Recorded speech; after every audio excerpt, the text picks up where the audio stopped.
kami dipanggil beliau, Pak Indonesia sedang mengalami lonjakan besar dalam sektor pertanian, sebuah transformasi yang belum pernah terjadi sebelumnya. Bayangkan, selama puluhan tahun kita bergantung pada impor beras jutaan ton. Tapi sekarang, Indonesia sukses mewujudkan swasembada beras.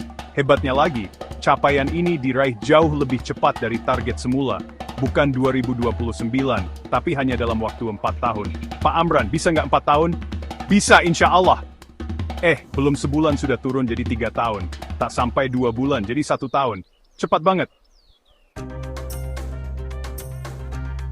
Dan kini, negara-negara tetangga mulai melirik Indonesia sebagai penyedia pangan mereka.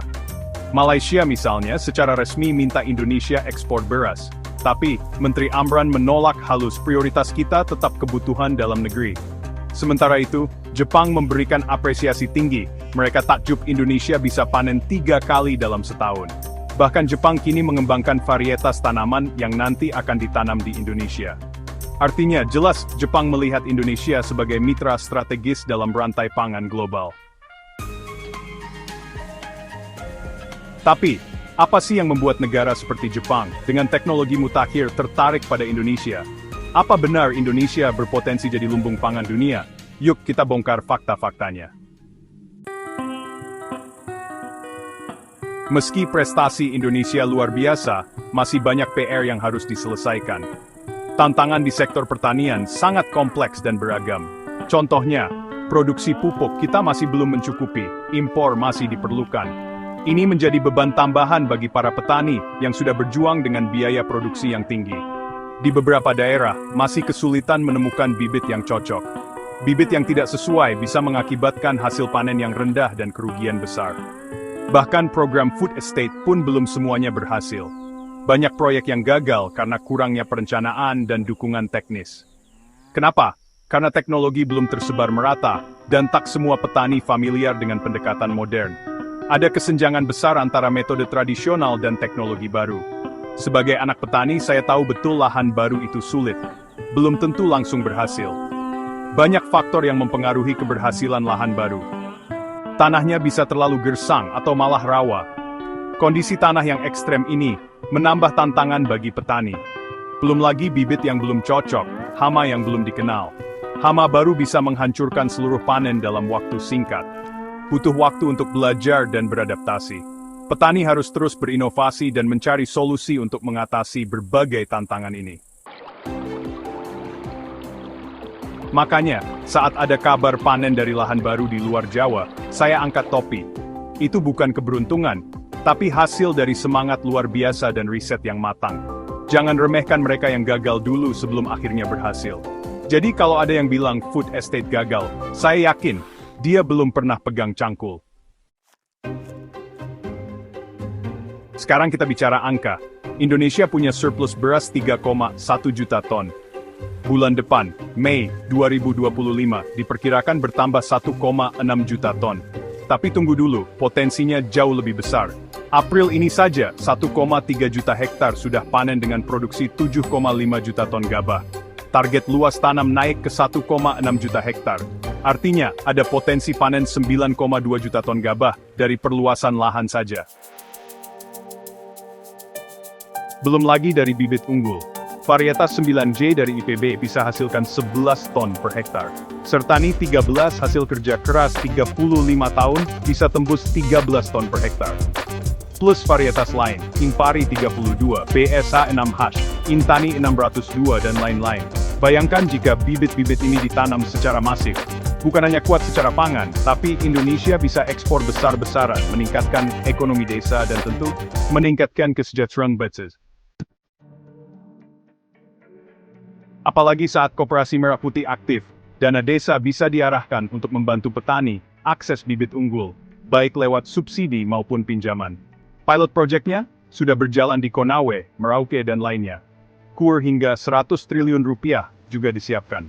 Bisa untuk revitalisasi penggilingan padi dan pembelian alat pertanian. Karena masalah pangan tak hanya soal tanam, tapi juga pasca panen. Rendemen beras Indonesia saat ini cuma 50%, bahkan ada yang di bawah itu. Ini berarti, Dari setiap 100 kg gabah yang dipanen, hanya 50 kg yang menjadi beras siap konsumsi. Bandingkan, Thailand 69,1%, yang artinya mereka mendapatkan hampir 70 kg beras dari setiap 100 kg gabah. Vietnam 66,6%. Mereka juga jauh lebih efisien dalam proses penggilingan beras. Artinya, kita kehilangan 412.000 ton beras per bulan hanya karena mesin penggilingan sudah tua, peninggalan Orde Baru. Revitalisasi penggilingan adalah kunci. Dengan mesin yang lebih modern, kita bisa meningkatkan rendemen beras secara signifikan. Kalau semua upaya ini dijalankan, luas tanam ditambah, bibit unggul digunakan, penggilingan diperbarui, kita bisa melihat perubahan besar. Indonesia bisa produksi hingga 14,5 juta ton beras per bulan. Ini akan menjadi lompatan besar bagi ketahanan pangan kita, 6 kali lipat dari kebutuhan nasional. Dengan langkah-langkah ini, kita tidak hanya memenuhi kebutuhan dalam negeri, tetapi juga bisa menjadi pengekspor beras yang kuat. Ini bukan mimpi. Ini visi nyata yang diucapkan Presiden Prabowo. Dengan angka segede itu, Indonesia bisa memberi makan 1,6 miliar orang. Asia Tenggara saja cuma 680 juta. Sisanya, bisa diekspor ke seluruh dunia. Maka wajar jika Jepang, dan kabarnya Cina juga, tertarik menjadikan Indonesia sebagai mitra pangan mereka. Jepang bahkan sudah mengembangkan bibit tahan panas, badai dan angin kencang, yang akan ditanam di Indonesia.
Jumpa di video berikutnya. Merdeka Pangan, Merdeka Indonesia, bersama kita bisa.